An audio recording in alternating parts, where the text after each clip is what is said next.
Continuando a nossa prova do DENIT, elaborada pela FGV, vamos agora para a questão 16. A primeira parte já está no canal, depois eu vou colocar um cardzinho aqui para ficar fácil de encontrar. Na primeira parte eu fiz de 11 a 15, nessa eu vou fazer de 16 a 20. Então vamos começar com a questão 16. Considere dois números inteiros positivos, x e y, tais que x vezes y menos y ao quadrado mais 24 igual a zero. A gente já vê aqui uma equação de segundo grau, alguma coisa desse tipo. A soma dos possíveis valores de x é... Aqui a gente tem que pegar a dica da banca. Vai ser uma questão demorada, porque ela está pedindo possíveis valores. Se são possíveis valores, a gente vai ter que ficar tentando os valores possíveis.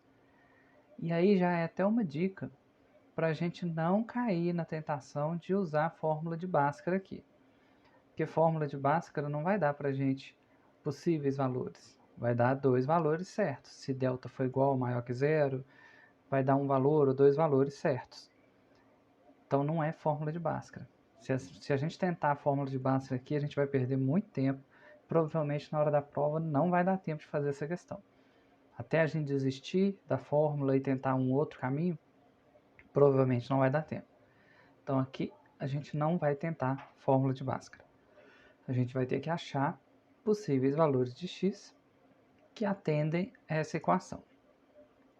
Então a gente vai brincar com isso, com a álgebra, até a gente conseguir isolar de uma forma para a gente tentar os valores. E aí a gente tem que atentar também que ele quer, considerando dois números inteiros positivos. Então tem que ser inteiro e tem que ser positivo. Inteiro e positivo. Quando a gente for tentar os valores, tem que ser inteiro e positivo. Que isso vai ajudar a eliminar. Quando não for inteiro ou quando for negativo, não vai servir para a gente. Então vamos começar. O primeiro passo aqui é tentar mexer com essa fórmula. Se a gente fosse fazer Bhaskara, a gente ia pegar, colocar o que está ao quadrado primeiro, ia ficar menos y ao quadrado mais xy mais 24 igual a zero. E aqui, se a gente fosse fazer Bhaskara, ainda ia dar uma confusão, porque a gente está acostumado a fazer com x, aqui a gente teria que fazer com y, e ele ainda colocou um x multiplicando o y aqui na segunda parte. Ia dar uma confusãozinha boa, mas a gente não vai fazer Bhaskara, isso já está acertado. Então vamos mexer mais. Do jeito que ele me deu aqui, eu posso passar o 24 para o outro lado, eu vou passar o y ao quadrado, porque aí eu sumo com esse valor negativo. Então eu vou deixar x vezes y, xy, aqui ficou ruim, mais 24 igual a y ao quadrado. Aí eu já sumi com um sinal negativo, já me ajuda. Aqui, como eu tenho y dos dois lados, eu posso tentar colocar isso em evidência. Talvez eu sumo com esse ao quadrado aqui. Então aqui eu vou pôr um y do lado de cá, pôr ele em evidência. O x talvez o y, multiplicado pelo y. Quando eu vou colocar aqui dentro do parênteses, vai sobrar só o x. O 24, ele não tem um y. Então, quando eu for colocar ele aqui dentro do parênteses, vai ter que ser dividido por y. Então, vai ficar 24 dividido por y. Aqui eu fecho esse parênteses. E aqui vai ser igual ao y ao quadrado. Eu pus como se eu tivesse colocado em evidência o y só lá na primeira parte. E aqui vai ser igual ao y ao quadrado. Não tem muito o que fazer aqui. Aí agora eu tenho y multiplicando de um lado e tenho y vezes y do outro. Agora eu posso simplificar.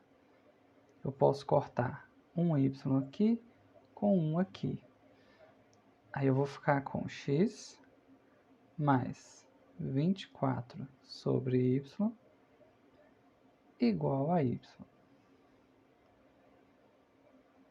Estamos progredindo. Ainda tem muita coisa que fazer. O que mais que eu posso fazer?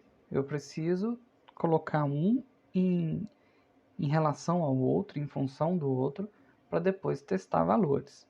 Então eu vou isolar. Ou eu isolo o x ou eu isolo o y. Do jeito que está aqui, eu vou isolar o x. Vou colocar x é igual.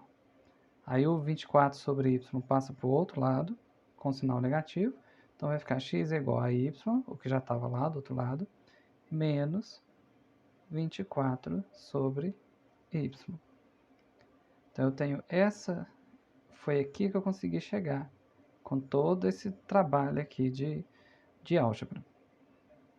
E aí agora eu vou começar a testar os possíveis valores, que é o que a questão pediu. Ela pediu para eu pegar os valores, considerar dois números inteiros positivos, tais que x e y estão naquela equação lá, que a gente está mexendo desde o começo, e a soma dos possíveis valores de x é. Então, quais são os possíveis valores de x? Lembrando que no começo ele falou inteiro e positivo. A gente já até marcou aqui.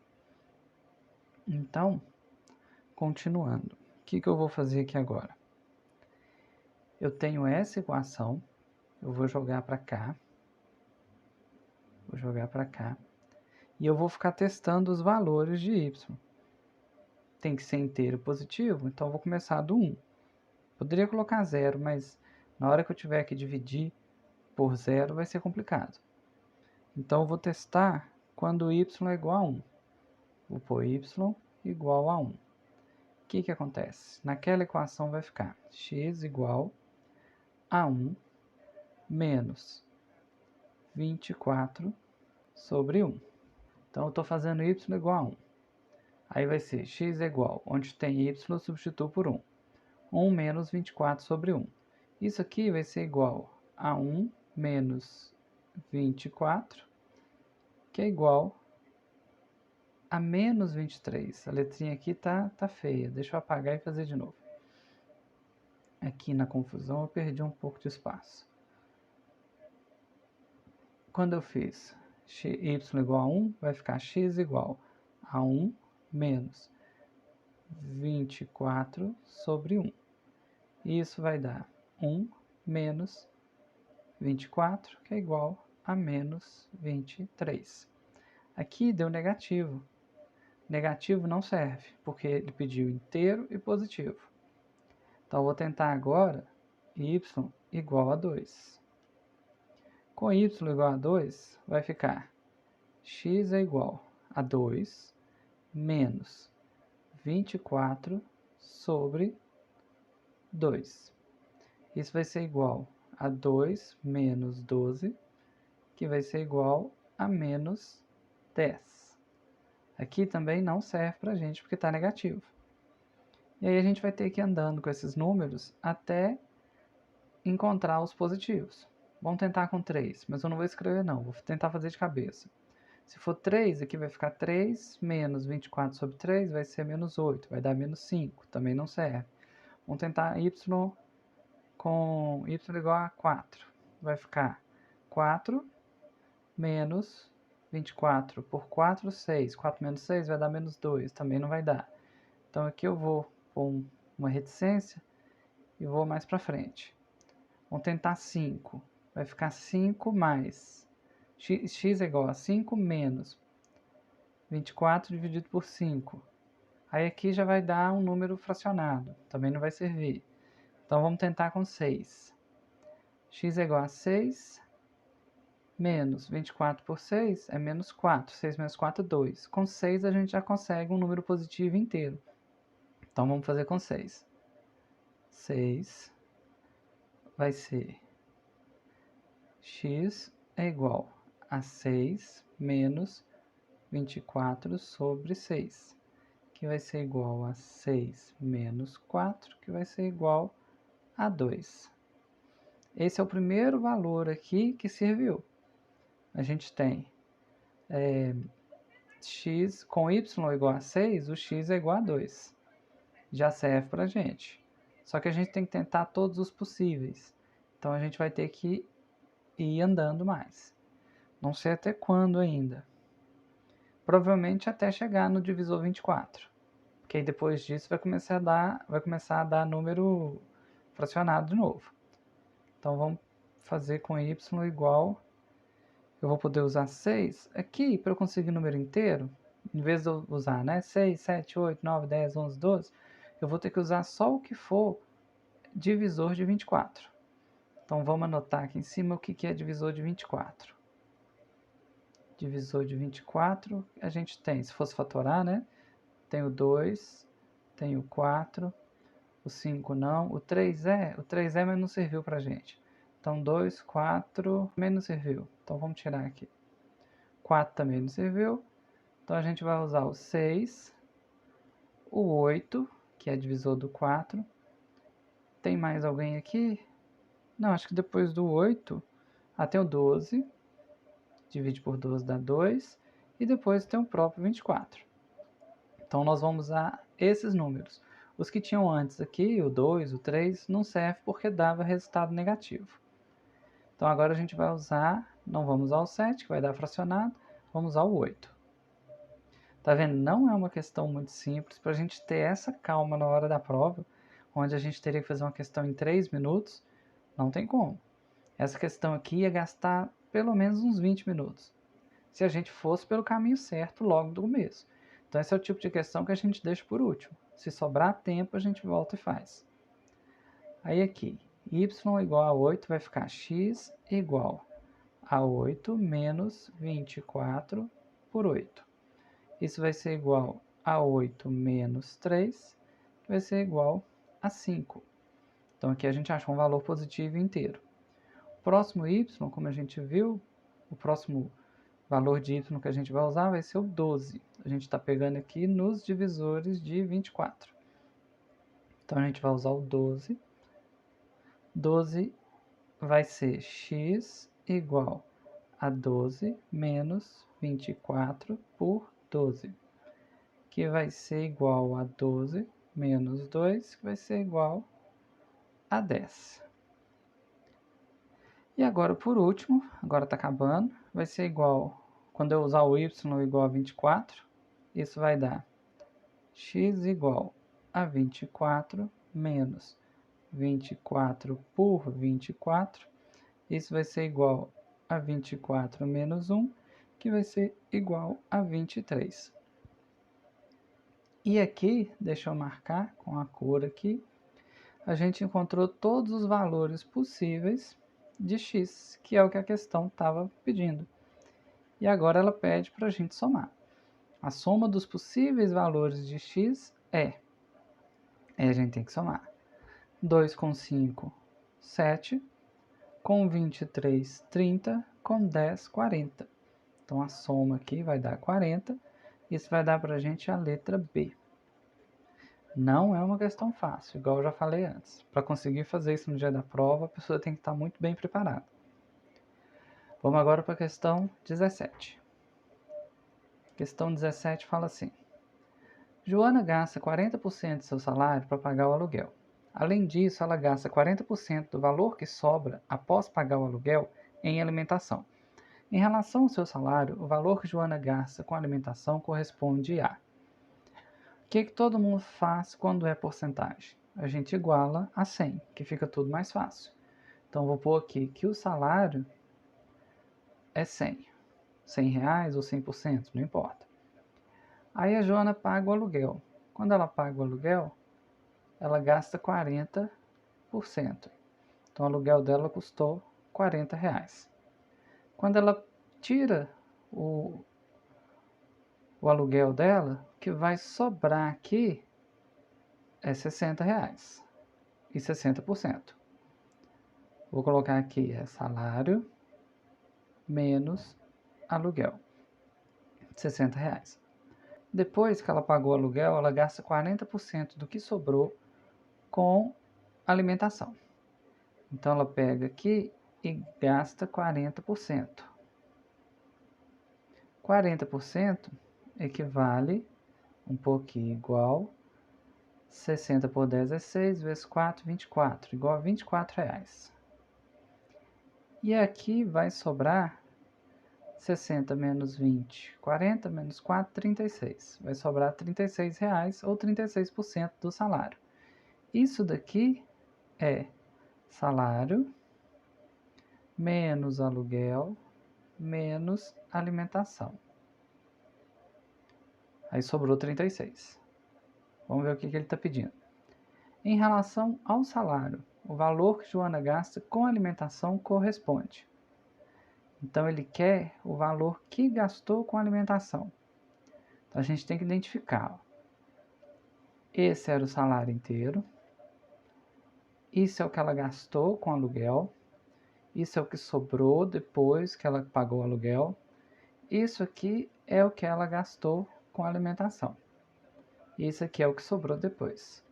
Ele quer o valor que ela gastou com alimentação. Então, ele quer esse aqui, o valor que gastou com alimentação, em relação ao salário. Então, é esse aqui em relação a esse aqui. Porque se a gente fizesse em relação a outra coisa, daria um resultado diferente.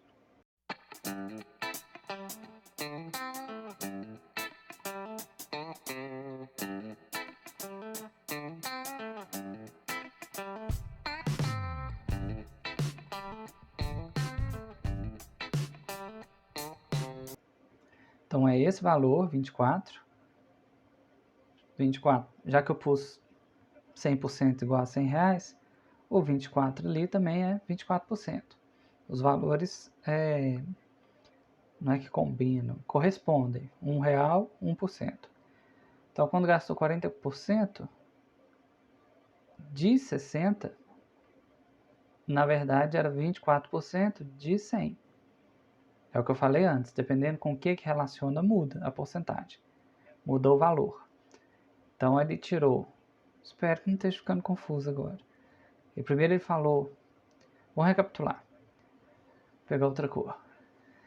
Tinha um salário de 100, gastou 40% com aluguel. Tirou 40% de 100, sobrou 60%. Dos 60%, tirou 40% dele, que na época aqui, como era 40% dos 60, deu um valor de 24. Mas no começo eu fiz tudo em relação ao 100%. Então qualquer valor em real aqui que aparecer, a gente tem a identidade de R$1 igual a 1%. Então esse aqui que agora está ficando verde, que está em real, ele ainda mantém essa identidade. R$1 vale 1%. E aí ele vale R$1, 1%, lá do salário inicial. Então, se aqui foi R$24, como eu estou falando em relação ao salário inicial, é 24%. Se eu falar em relação ao salário menos o aluguel, aí é 40%. Espero que agora tenha ficado claro. E aí, então, a pergunta é, em relação ao seu salário, o valor que Joana gasta com alimentação corresponde a 24%. Letra D aqui vai ser o gabarito. Tem que tomar muito cuidado para não marcar 40, confundindo aqui quando a gente fez em relação ao salário menos aluguel. Muito cuidado, não é isso que a questão pediu. A questão pediu esse aqui, em relação ao salário inicial. 24%, então, letra D é o gabarito da 17. Vamos passar para 18. Questão 18 fala assim: considere as letras da sigla DENIT. O número de maneiras distintas de escrever essas três letras em sequência, de modo que as letras D e T não fiquem juntas, é. Interessante dessas questões assim, de contagem, chega quase na análise combinatória, né? Mas aqui a gente ainda está em métodos de contagem. Geralmente a gente tem que fazer o oposto do que ele está pedindo para conseguir achar. E é o que vai acontecer aqui, ó. Ele pede o número de maneiras distintas de escrever essas quatro letras em sequência, de modo que letra D e T não fiquem juntas. E aí o que a gente vai ter que fazer? A gente vai ter que fazer o total, todos os jeitos, todos os anagramas possíveis, menos o que ele não quer que aconteça. Então, menos D e T junto. D e T junto. Então, a gente vai fazer todos os anagramas, menos os que tem D e T junto. Todos os anagramas é fácil. A gente coloca aqui, são 4 letras.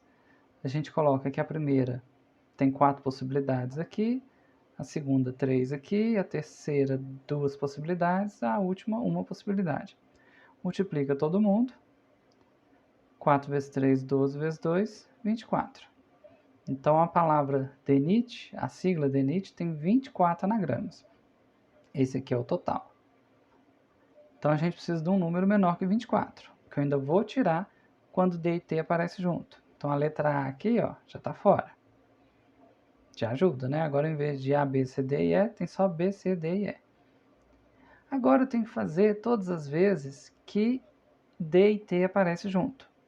Eu vou ter que considerar D e T como se fosse uma letra só, porque eles vão aparecer juntos. E aí eu vou ter mais duas letras, o I e o N. E aí, a mesma coisa lá em cima. Eu tenho 3 lugares, tenho 3 letras, tem uma letra, né, composta por duas, mas elas não se separam, e tenho as outras 2 letras. Quando eu for colocar a letra composta, que agora comporta como se fosse uma só, eu vou ter 3 possibilidades de lugar para colocar. Quando eu for colocar a próxima letra, eu vou ter só 2. Quando eu colocar a próxima, eu vou ter só 1. Isso aqui vai ser igual a 3 vezes 2, 6.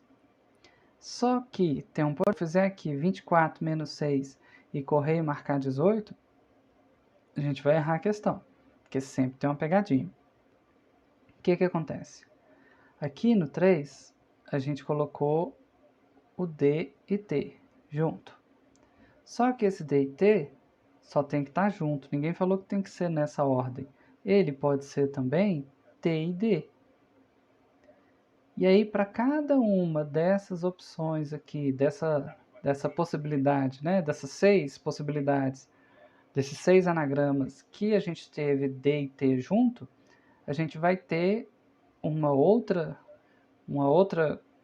não sei se combinação é a palavra certa, um outro evento, não sei qual que é a palavra certa, onde teria também o T e o D. Então vamos supor que eu tinha assim, só para dar um exemplo, eu teria D, T e N. Só que eu também tenho o T, D e N. Então para cada uma que o DT vinha junto assim, ele também pode vir junto assim, trocado. O primeiro no segundo, o segundo no primeiro. Então eu tenho que pegar esses 6 que eu encontrei aqui e tenho que multiplicar por 2, para poder cobrir todos esses casos.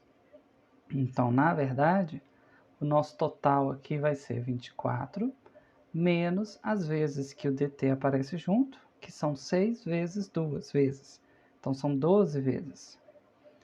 E isso vai ser igual a 12.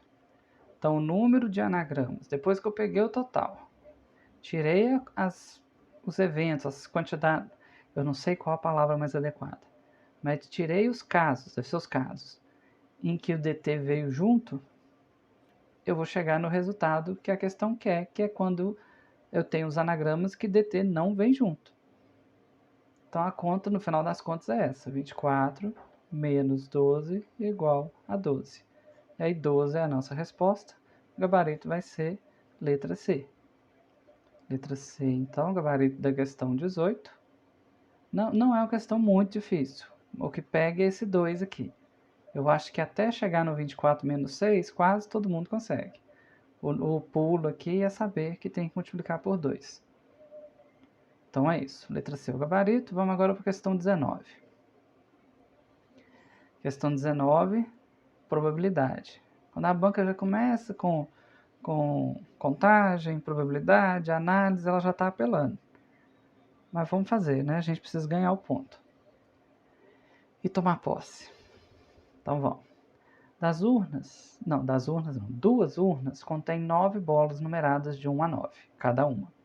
Em cada urna, a probabilidade de qualquer bola ser sorteada aleatoriamente é a mesma.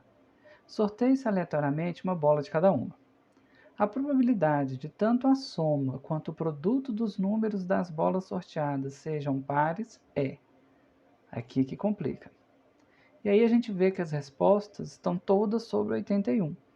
Esse 81, com certeza, é o 9 vezes 9, que são 9 bolas de uma urna e 9 bolas de outra.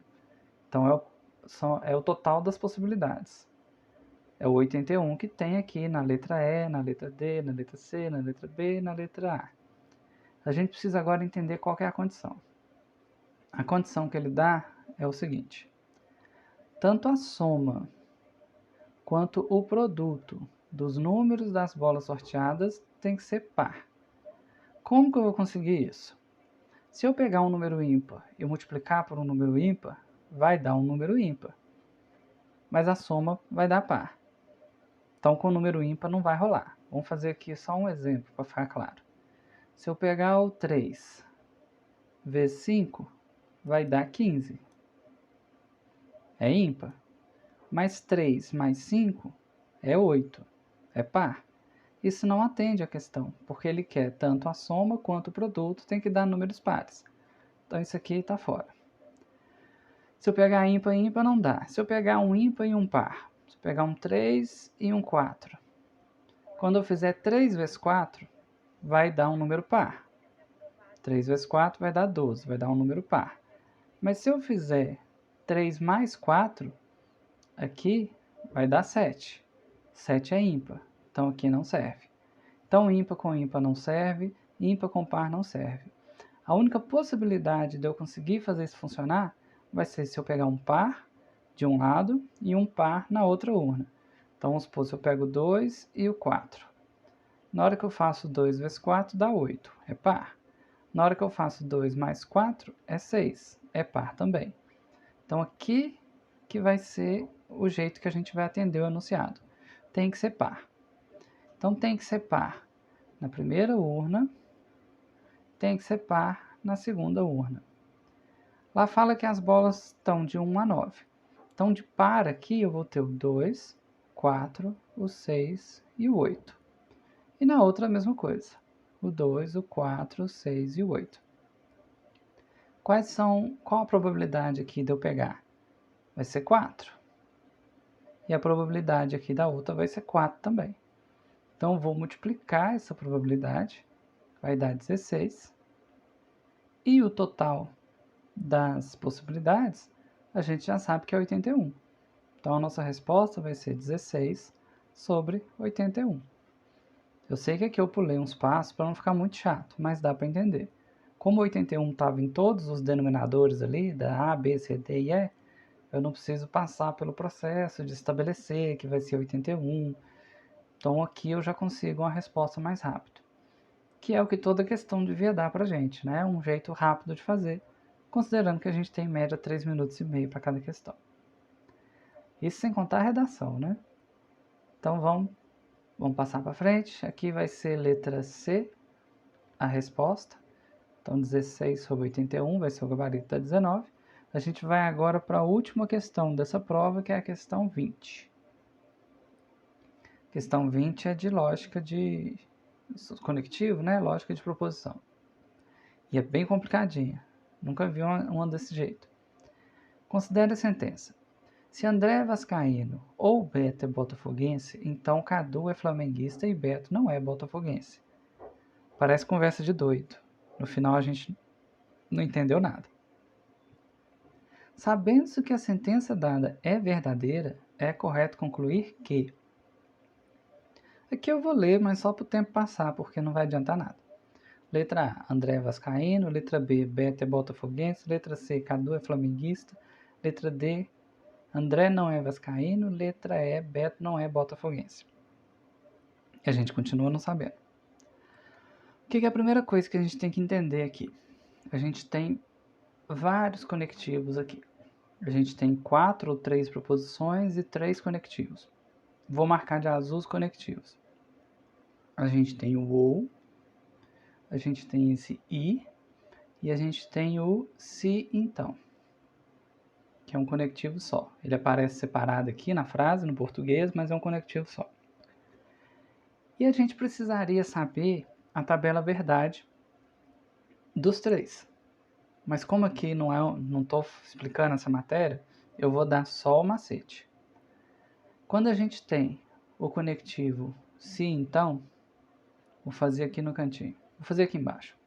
Quando a gente tem o se então, eu vou falar que se A, então B.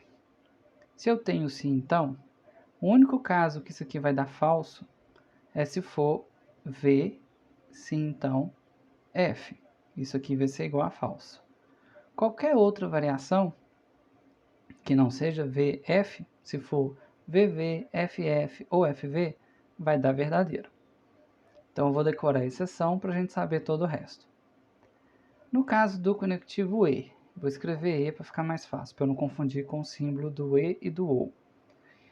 Se for A e B, o único jeito disso aqui dar verdadeiro é se os dois forem verdadeiros. Então, se for verdadeiro e verdadeiro, vai ser igual a verdadeiro. Se qualquer um dos dois for falso, vai dar falso. E o conectivo OU, se for A ou B, ele é meio que o contrário do conectivo E. Eu preciso que pelo menos um seja verdade para dar verdade. Não precisa dos dois. Então ele só vai dar falso se os dois forem falsos. Se for falso ou falso, vai ser igual a falso. Todos os outros casos vão ser verdadeiros. Então isso aqui eu coloquei a exceção para a gente conseguir fazer a questão. Eu pus a exceção de cada caso. A gente pode pensar em 4 casos. Quando a gente pega a tabela, acaba que a gente faz assim, ó. A gente faz VVF, F, VVFF, depois VFVF, e aí aqui a gente vai ter as 4 respostas.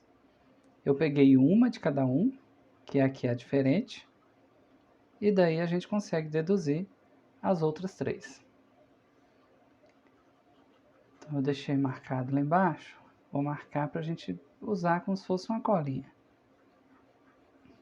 Eu pensei que azul com azul não fosse dar certo aqui. Isso aqui é o nosso lembrete, que a gente vai precisar disso aqui.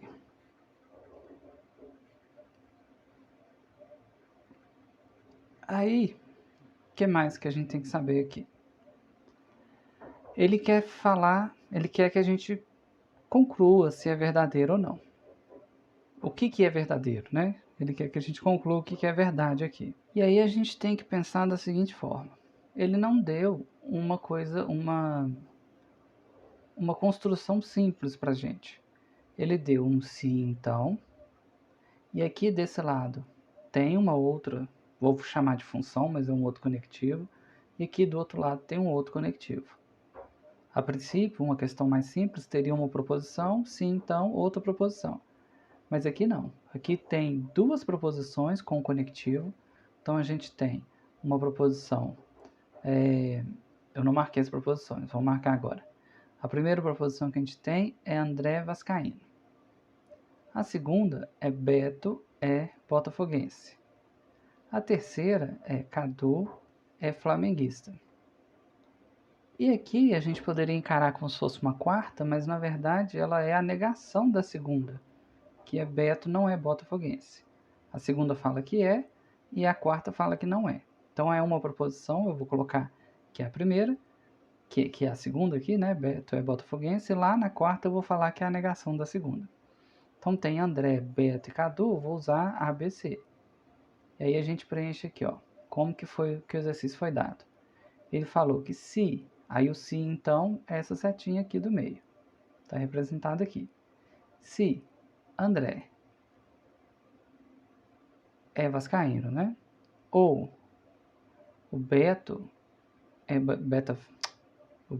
botafoguense, parece um trava-língua. Então aqui eu tenho o ou, que eu tenho sim então, e aqui na frente tem mais. Eu tenho aqui o Cadu é flamenguista e o Beto não é botafoguense. Então aqui eu tenho a segunda, só que negada. Eu vou pôr um tio para falar que é a negação e o B aqui de novo. Vou tentar escrever de novo porque ficou muito feio. Deixa eu apagar e fazer de novo. Eu tenho André, ó, fiquei com lápis. Eu tenho André é vascaíno, ou Beto é botafoguense, aqui. Tenho o sim então, e tenho outra construção aqui, que é Cadu é flamenguista, e o Beto não é botafoguense. Então vou colocar a segunda lá, que é B, só que negando aqui, não B. Então no final das contas, eu tenho 3 conectivos e eu tenho que prestar atenção nos 3. Como ele me disse que essa sentença é verdadeira, aqui ó, sabendo que a sentença dada é verdadeira, é correto concluir.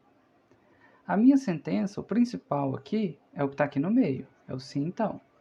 Então esse sim então tem que ser verdadeiro. Essa é a parte que tem que dar certo. O que a gente sabe do sim então? Ele não pode cair nesse caso aqui, ó. Primeiro verdadeiro e o segundo falso, porque isso vai dar falso. Ele não pode cair nesse caso. Então, para eu chegar nessa conclusão, primeiro eu vou ter que resolver o ou, que é a primeira parte, essa primeira parte aqui. Vou ter que resolver o e. Vou ter que fazer com que o sim, então, seja verdadeiro e ver como que cada variável ali, cada proposição comporta, para eu conseguir escolher entre as alternativas. Não vai ser muito fácil, não vai ser muito simples. É outra questão que eu achei um tanto injusto aqui da FGV cobrar. Porque ela fez de um jeito que vai ser demorado. Não tem o que fazer. Então aqui, o que a gente pode pensar? A gente não tem muito mais com o que trabalhar. Então eu vou pegar. Eu acho que aqui a jogada aqui para ficar fácil foi essa, de colocar B aqui na segunda posição e não B lá na última. Porque aí a gente trabalha com 3 proposições em vez de 4. Se eu falasse que Beto não é botafoguense, é uma outra proposição, eu estaria trabalhando com 4 coisas. E eu só negar que Beto é, eu trabalho com 3, fica um pouco mais fácil. Então ali eu chamei de A, B, C e não B. Já ia falar menos B, é não B. A gente tem que tomar cuidado, porque muita gente confunde isso aqui com álgebra e fica tentando aplicar as regras de álgebra. Eu tive até uma pergunta no canal, no outro vídeo, perguntando por que tinha que seguir tal ordem, qual que era a regra. E, na verdade, isso aqui não é álgebra, é lógica. Lógica de proposição, conectivos lógicos. Aí vamos pensar aqui. Eu tenho o A, o B e o C. Vou escrever isso aqui.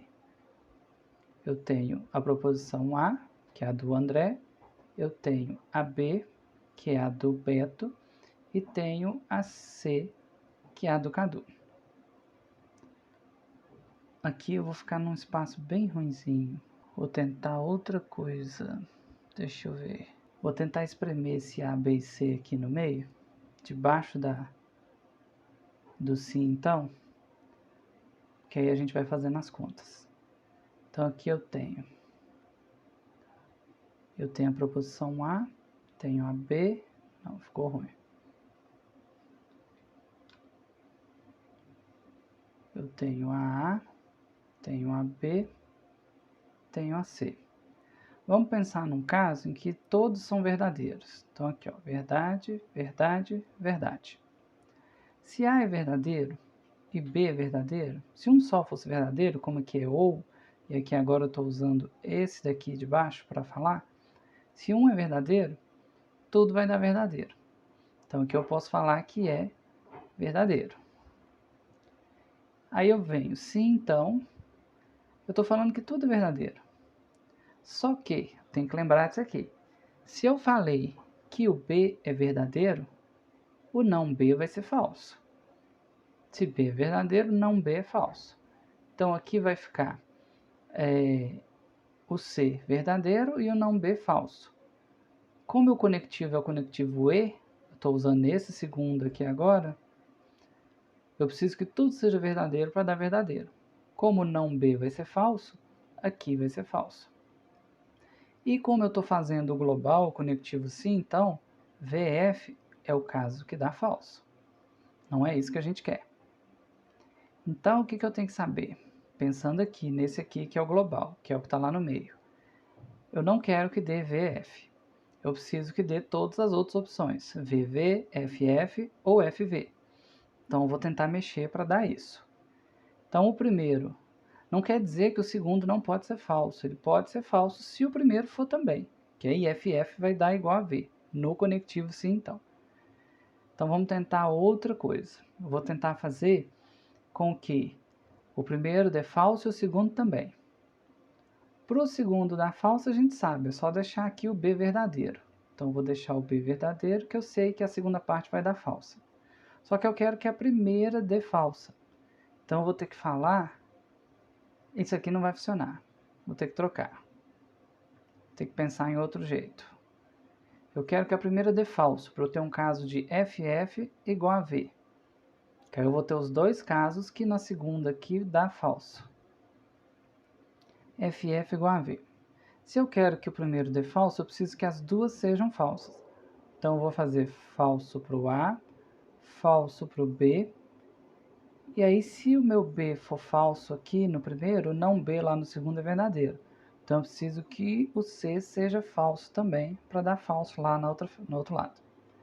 Então, aqui, com A falso e o B também falso, A falso ou B falso, aqui essa primeira parte vai dar falso. Aí quando eu chego aqui no outro lado do sim, então, com o C falso, já é o bastante para isso tudo aqui dar falso.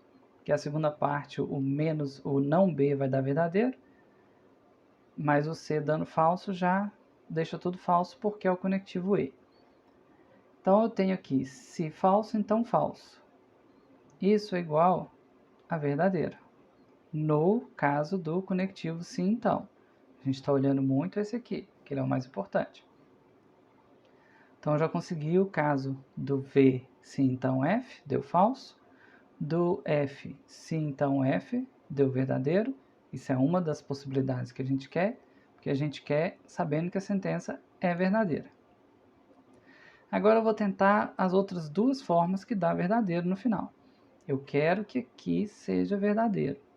Então, eu tenho mais duas formas para ser verdadeiro. Eu já fiz, vou marcar, eu já fiz se V, então F, deu falso. Eu já fiz se F, então F, deu verdadeiro. Agora eu tenho que fazer se V, então V, e se F, então V. Que por esse aqui, porque só esse caso que dá falso. Então vamos tentar. Como que eu vou fazer A ou B dar verdadeiro e a outra parte dar verdadeiro também? Para A ou B dar verdadeiro é fácil. Eu só preciso que um dos dois seja verdadeiro. Para o outro lado é mais difícil, eu preciso que tudo seja verdade. Como eu quero aqui no segundo lado que não B seja verdade, então eu tenho que fazer o B ser falso, que aí o não B vai ser verdade. E o C eu preciso que seja verdadeiro para a segunda parte da verdadeira. Aqui eu já garanti que essa parte vai ser verdadeira. Agora eu preciso que a outra parte lá, a primeira, seja verdadeira também. Para ela dar verdade, um dos dois tem que ser verdade. B já é falso, então eu preciso fazer o A ser verdadeiro. Então vai ser esse caso aqui agora. Aí aqui vai ser V, eu consegui fazer um se V, então V. E vai dar verdadeiro. Esse aqui. Agora só tem mais um outro caso, que é se F, então V. Eu preciso fazer agora.